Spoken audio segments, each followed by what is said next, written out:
Oke, pada saat ini di mata pelajaran saat ini yaitu produk kreatif dan kewirausahaan.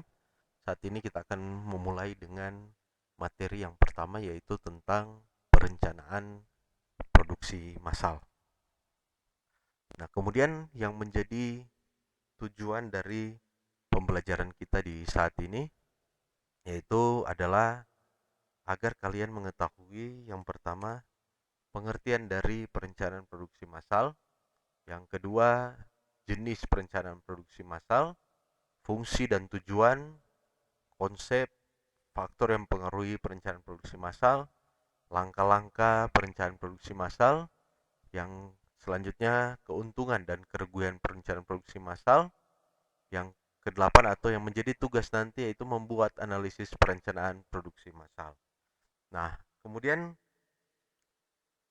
dari materian dari tujuan pembelajaran ini saya akan membagi menjadi tiga bagian. Jadi yang pertama yaitu mulai dari pengertian, jenis, dan fungsi dan tujuan. Jadi untuk materi yang pertama ini yaitu mengenai pengertian, jenis, sampai di fungsi dan tujuan untuk video yang pertama saat ini. Nah, pengertian perencanaan produksi massal. Apa sih perencanaan produksi itu? Nah, perencanaan produksi merupakan perencanaan tentang produk apa dan berapa yang akan diproduksi oleh perusahaan yang bersangkutan dalam satu periode yang akan datang. Misalnya, kita akan memproduksi produk suatu makanan misalnya atau minuman. Nah, ayam goreng misalnya. Berapa yang akan kita produksi untuk satu periode ke depan? Misalnya 1 ton, 2 ton, 3 ton, dan seterusnya. Nah, itu merupakan perencanaan produksi, di mana perencanaan produksi ini merupakan bagian dari perencanaan operasional di dalam suatu perusahaan. Nah, dalam penyusunan perencanaan produksi, hal yang perlu dipertimbangkan adalah adanya optimasi produksi, sehingga akan dapat dicapai tingkat biaya yang paling rendah untuk pelaksanaan proses produksi tersebut.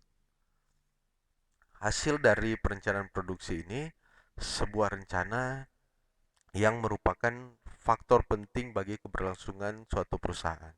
Karena tanpa adanya rencana produksi yang baik, maka tujuan perusahaan tidak akan dapat dicapai dengan efektif dan efisien. Sehingga faktor-faktor produksi yang ada akan dipergunakan dengan boros. Seperti itu. Jadi penting sekali kita merencanakan produksi. Ingin seperti apa? Di sini ada hal-hal yang dilakukan dalam perencanaan produksi. Yang pertama, kita mempersiapkan rencana produksi, mulai dari tingkat agregat untuk seluruh pabrik yang meliputi perkiraan permintaan pasar dan proyeksi penjualan. Selanjutnya, membuat jadwal penyelesaian setiap produk yang diproduksi. Misalnya, hari ini kita akan memproduksi ayam goreng, selanjutnya kita akan memproduksi nugget misalnya. Nah, kita buat jadwal penyelesaiannya. Dan yang ketiga, merencanakan produksi dan pengadaan komponen yang dibutuhkan dari luar dan bahan baku. Jadi kita rencanakan pengadaan komponennya apa saja yang dibutuhkan. Misalnya untuk produksi nugget, produksi ayam goreng, kita rencanakan itu juga.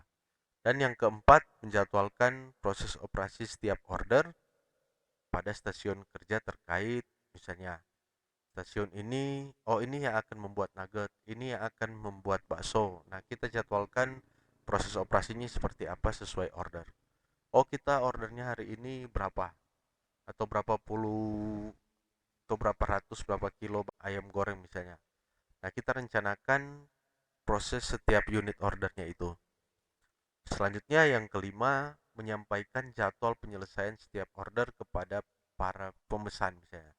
Saya ada yang memesan, saya membutuhkan nugget 20 kilogram. Nah, kita sampaikan kepada para pemesan, oh ya akan dikerjakan pada bulan ini misalnya di minggu ini nanti akan selesai pada minggu kedua atau misalnya hari ini hari Selasa nanti akan selesai di hari Jumat. Nah, seperti itu. Jadi kita harus merencanakan segala sesuatunya agar apa? Agar konsumen tidak merasa apa ya?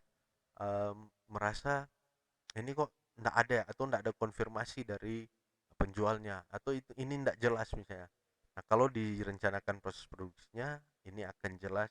Oh, pada hari ini, pada saat hari Rabu dan hari Kamis misalnya, itu adalah diproduksinya, dan Jumat nantinya selesai proses produksinya. Seperti itu. Jadi proses perencanaan produksi ini harus direncanakan secara matang. Nah, jenis perencanaan produksi di sini ada perencanaan produksi jenis-jenisnya menurut jangka waktu yang tercakup, yaitu ada perencanaan produksi jangka pendek dalam waktu 1 tahun atau kurang, ya. Dan yang kedua, perencanaan produksi jangka panjang dalam waktu 10 sampai 30 tahun mendatang. Nah, apa perbedaannya? Jadi, perencanaan produksi jangka pendek itu yaitu disebut juga dengan perencanaan operasional, di mana penentuan kegiatan produksi yang akan dilakukan tadi dalam waktu 1 tahun atau kurang, dan tujuannya untuk apa? Untuk mengatur penggunaan tenaga kerja, persediaan bahan, dan fasilitas produksi yang dimiliki perusahaan pabrik. Oleh karenanya, perencanaan produksi jangka pendek ini berhubungan dengan pengaturan operasi produksi. Maka perencanaan ini tadi disebutnya perencanaan operasional karena mengatur proses produksi atau operasi produksi. Selanjutnya ada perencanaan produksi jangka panjang. Nah, ini tadi membutuhkan waktu sekitar 10 sampai 30 tahun mendatang. Untuk apa tujuannya? Untuk mengatur pertambahan kapasitas peralatan atau mesin-mesin, ekspansi pabrik, dan juga pengembangan produk. Seperti itu. Lalu, perencanaan produksi yang tepat bagaimana caranya? Nah, jadi perencanaan produksi memiliki fungsi dan tujuannya, yaitu untuk merencanakan dan mengendalikan aliran material ke dalam, di dalam, dan keluar pabrik, sehingga posisi keuntungan optimal yang merupakan tujuan perusahaan dapat dicapai. Seperti itu. Nah, perencanaan produksi yang tepat kita harus mengacu pada fungsi dan tujuan ini. Jadi, kita akan mendapatkan keuntungan yang optimal. Ya, jadi demikian untuk materi yang pertama saat ini, dan untuk selanjutnya nanti akan dilanjutkan di video yang akan datang.